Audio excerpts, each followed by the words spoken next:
Well, good morning. As you can see, it says our narrowboat dream 14, because I'm not tempting fate and doing a 13. Just a very quick update. Been a very busy couple of weeks. Got things sorting out with work, with regards to work, etc. Which I'll post in the future when all that's resolved.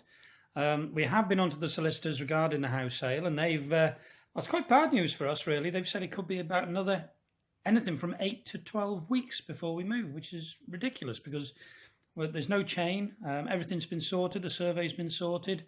So it looks like it's going to take a little bit longer now. We have got a holiday booked. Sandy and I are going away for a week with some friends. Really looking forward to it, but it'd be nice to get everything solved before then. And we were hoping to move out before then, but it looks like we're going to be here for, well, at least probably about another 7 or 8 weeks yet. Hopefully that'll be sooner. We've had the car packed a few times to take some things up to the brother and sister-in-law. It's fully packed outside now. I think we're going up tonight to take some more things. Weird things like we've had to get Christmas decorations out. Throw lots away. The special ones that Sandy and I have got over the years that are special to us, that we've kept. But some of them are going to the sister-in-laws and some are going to a friend's daughter and her other half. They've got a house and they're having a look through them. So at least they're going to get used anyway. So yeah, it's been a long week, very long week or so. But on the good side is, I've been in touch with Nick Thorpe, who's the gentleman that's making our hull for our boat. It's getting kitted out by Graham Cunliffe for Cunliffe Boats in Stoke, both of which, by the way, Nick Thorpe and Cunliffe Boats have Facebook pages, so please go and have a look and you can see some of their builds, etc. But I've been in touch with Nick Thorpe and I've spoke to Wendy, his wife, very nice lady, and she's following the vlog, so hello Wendy if you're watching. And she's very kindly sent us some pictures of of a similar boat, of what we could likely expect with Chuggabug, and plus the fact I've been on the Facebook pages as well and got a few pictures, so I'm going to share those with you and do a bit of a background on Nick Thorpe. Not a lot, but just tell you a little bit about Nick Thorpe Boats. Anyway, see you in a minute. Well, Nick Thorpe Boats, they're based in a place called Hixon in Stafford. Nick Thorpe was an apprentice in 1991 for two of the highest regarded boat builders, but in 2004 he decided to go it alone and opened up his own workshop with his wife Wendy. And as you can see there, the well-deck lockers have no wood or any finish on it whatsoever. All that work will be done at Cunliffe Boats. So Graham Cunliffe and all his crew will be sort of smartening up the outside a little bit with just little extras. At the Crick Boat Show in June in 2012, it was actually a Nick Thorpe boat that won Best in Show. It was kitted out by MGM Boats.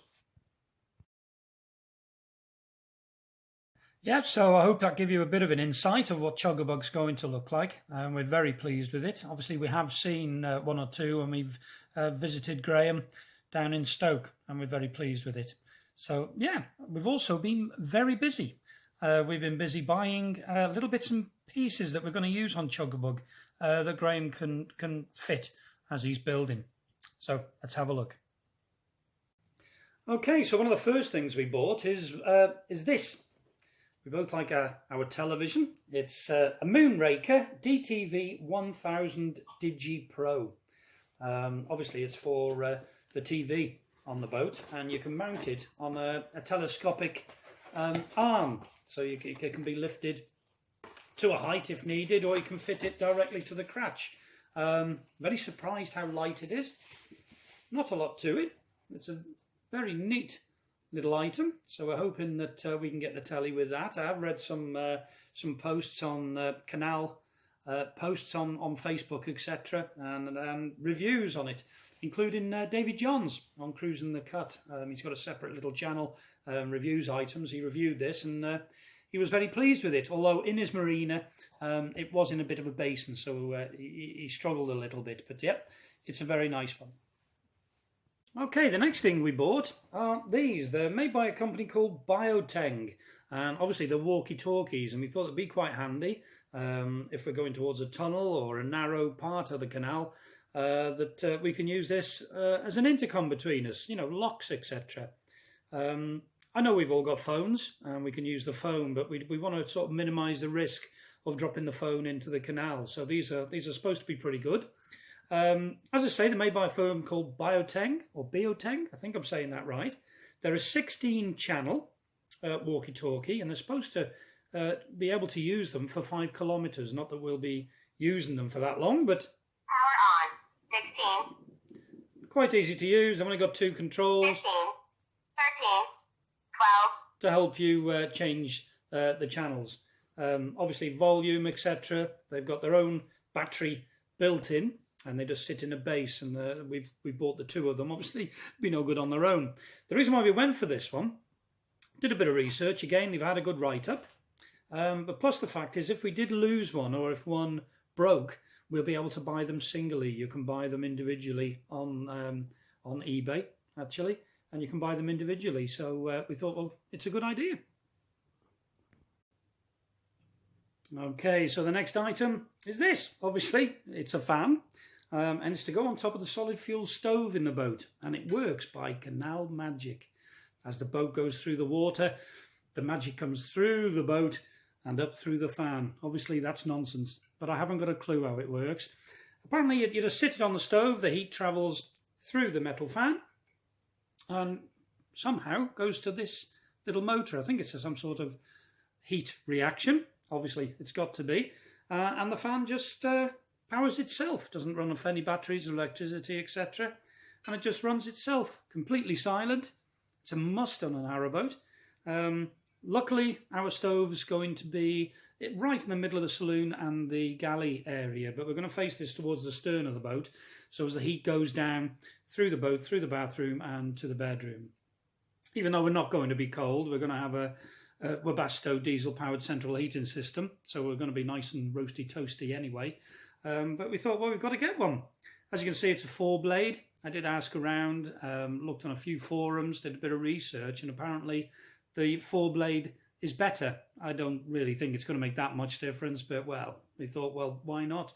It's not going to hurt. So, yeah, an Eco Fan, I believe they're called. But looking forward to trying it when we move to the brother and sister-in-laws. They've got a solid fuel stove in the lounge, so we'll give it a go when we get there. So yeah, looking forward to trying it. Right, and finally, last but not least, me chopper. We bought an axe. It seems it's another must on a narrowboat, and since we've been buying the boat and designing the boat and everything else, I just can't find myself walking past wood without wanting to chop it to pieces, to be honest, to make kindling out of it. Is it a boat a thing? But it's the way I am. Anyway, I don't possess an axe, so I thought it's a good idea to have one, even though we're going to be on a marina for quite some time, and we're just going to be buying kindling when we go cruising. It's going to be quite nice, actually, going out and foraging for little bits of wood, bringing out the caveman in me, I suppose. But it's the last little thing that we bought. Very pleased with it. Not expensive at all. Yeah. So as you can see, we bought a few little bits to get ready for Chuggabug. It's not going to be till December now, and obviously we're mid-October at the moment, and I am going away for a week with Sandy. We're going to sunny Mexico in a few weeks' time, so looking forward to that. Just hope we've got these little bits of troubles that I was on about at the beginning of the vlog. Just hope that all that's sorted before we go, so we can have peaceful minds and enjoy ourselves with our friends. I was thinking of doing a vlog on my artwork next, only a short one. I wasn't going to bore you too much. And I'd be grateful if you'd let me know in the comments, please, if you'd like to see some of my artwork, because it'd be nice to put it out there. If you did want to see it, let me know. And again, thank you and hello to all new subscribers to the channel. got, I think it's 3 more on, we've got 400 subscribers. So we're very pleased with the reactions and very pleased with the comments. And it's good to have you aboard. And we'll see you next time. Thank you.